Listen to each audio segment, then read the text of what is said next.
औज़ु बिल्लाहि मिनश शैतानिर रजीम बिस्मिल्लाहिर रहमानिर रहीम। तमाम देखने और सुनने वालों को अस्सलामु अलैकुम।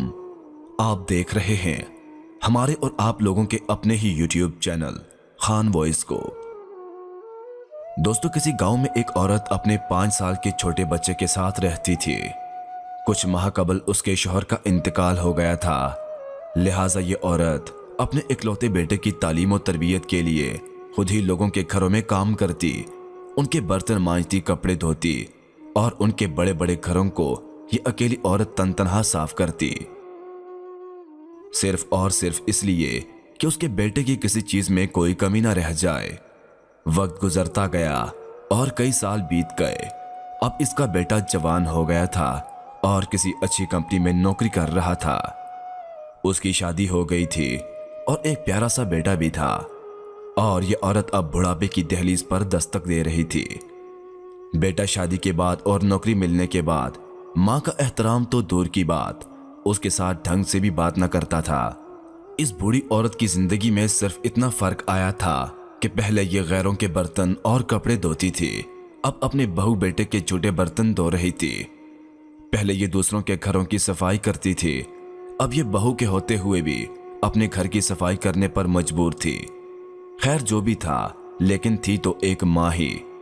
अपने बेटे की खुशी की खातिर वो हर दुख झेलने को तैयार थी।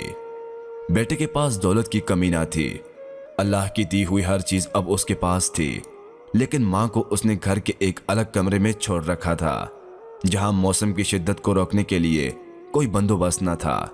और कई दिनों के बाद जब कभी वो उस कमरे में जाता तो सिर्फ माँ को गुजरे वक्त की महरूमियां याद करवा कर ताने देने और लड़ने झगड़ने के लिए जाता। एक दिन सर्दियों की यह बस्ता शाम में उसकी माँ एक फटे पुराने कंबल में सुकड़ कर बैठी थी।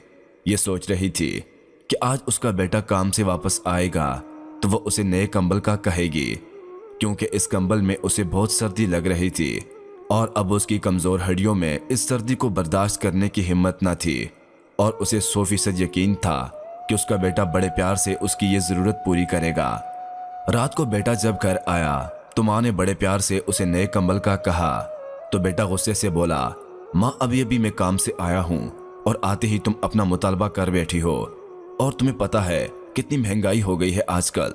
अभी तुम्हारे पोते को स्कूल दाखिल करवाना है, उसका यूनिफॉर्म और किताबें लेनी है, गाड़ी की किस्त अदा करनी है, मैंने अभी अपने लिए जैकेट खरीदनी है, तुम्हारी बहू के लिए शाल लानी है, और हाँ वैसे भी तुम तो सारा दिन घर में ही पड़ी रहती हो, तुम्हें कंबल की इतनी क्या अशद जरूरत आम पड़ी। हम लोगों ने तो बाहर घूमने जाना होता है, तुम किसी तरह ये सर्दियां गुजार लो, अगले साल सर्दियों से पहले पहले तुम्हारे कंबल का कुछ बंदोबस्त कर दूंगा। बूढ़ी माँ खून के आंसू पीकर चुपचाप अपने बोसीदा हाल कमरे में वापस आ गई और फटे हुए कंबल को ओढ़कर टूटी हुई चारपाई के कोने में सुकड़ कर बैठ गई। सुबह जब बेटे की आंख खुली तो पता चला पिछली रात माँ अल्लाह को प्यारी हो गई। बेटे ने अपनी तमाम रिश्तेदारों को माँ के जनाजे पर बुलाया और माँ के कफन दफन और मेहमानों की खातिर मदारत पर लाखों रुपए खर्च किए। जो भी जनाजे में शरीक हुआ यही कहता कि काश अल्लाह हर किसी को ऐसा बेटा दे, मरने के बाद भी माँ से कितनी मोहब्बत करता है। लेकिन इन्हें यह नहीं पता था कि दुनिया वालों को दिखाने की खातिर जो बेटा अपनी मरी हुई माँ के जनाजे पर लाखों रुपए खर्च कर रहा है, पिछली रात चंद 100 रुपए के कंबल के न होने की वजह से ही वही माँ सर्दी में सिसक सिसक कर जान दे गई। मोहतरम अजीज दोस्तों, माँ बाप का जीना अल्लाह ताला की एक बड़ी नेमत है, लिहाजा माँ बाप का एहतराम करें, उनकी इज्जत करें, उनका दिल हरगिज मत दुखाएं, अल्लाह ताला आपसे राजी होगा। मैं उम्मीद करता हूँ कि आपको आज की हमारी ये छोटी सी वीडियो बहुत पसंद आई होगी। मजीद ऐसी वीडियोस देखने, सुनने और जानने के लिए हमारे और आपके अपने चैनल खान वॉइस को सब्सक्राइब करते हुए साथ मौजूद घंटी को जरूर दबाइएगा, ताकि मजीद ऐसी वीडियोस की नोटिफिकेशन आपको बर वक्त मौसूल होती रहें। आप सबका बहुत बहुत शुक्रिया। मिलते हैं किसी अच्छी और खूबसूरत सी वीडियो के साथ, तब तक के लिए अल्लाह पाक आप सबका हामी और नासर। वस्सलाम।